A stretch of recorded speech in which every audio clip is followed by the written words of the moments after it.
Pembacaan dari kitab Putra Sirak. Lakukanlah pekerjaanmu dengan sopan, ya anakku. Maka engkau akan lebih disayangi daripada orang yang ramah tamah. Makin besar engkau, makin patut kau rendahkan dirimu, supaya kau dapat karunia di hadapan Tuhan. Sebab besarlah kekuasaan Tuhan, dan oleh yang hina dina ia dihormati. Kemalangan tidak menyembuhkan orang sombong, sebab tumbuhan keburukan berakar di dalam dirinya. Hati yang arif merenungkan amsal, dan telinga pendengar merupakan idaman orang bijak. Demikianlah sabda Tuhan.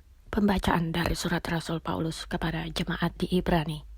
Sebab kamu tidak datang kepada gunung yang dapat disentuh, dan api yang menyala-nyala, kepada kekelaman, kegelapan, dan angin badai, kepada bunyi sangkakala dan bunyi suara yang membuat mereka yang mendengarnya memohon, supaya jangan lagi berbicara kepada mereka. Tetapi kamu sudah datang ke Bukit Sion, ke kota Allah yang hidup, Yerusalem surgawi, dan kepada beribu-ribu malaikat, suatu kumpulan yang meriah, dan kepada jemaat anak-anak sulung, yang namanya terdaftar di surga, dan kepada Allah, yang menghakimi semua orang, dan kepada roh-roh orang-orang benar, yang telah menjadi sempurna, dan kepada Yesus, pengantara perjanjian baru. Demikianlah sabda Tuhan. Bacaan Injil menurut Santo Lukas. Yesus yang penuh dengan Roh Kudus kembali dari sungai Yordan, lalu dibawa oleh Roh Kudus ke padang gurun.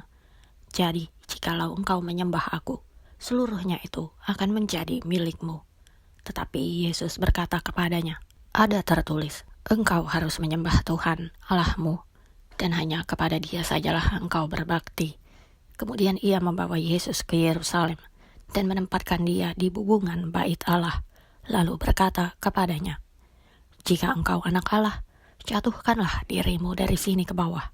Sebab ada tertulis mengenai engkau, ia akan memerintahkan malaikat-malaikatnya untuk melindungi engkau, dan mereka akan menatang engkau di atas tangannya, supaya kakimu jangan terantuk kepada batu. Yesus menjawabnya katanya, ada firman, jangan engkau mencobai Tuhan Allahmu. Sesudah iblis mengakhiri semua pencobaan itu, ia mundur daripadanya dan menunggu waktu yang baik.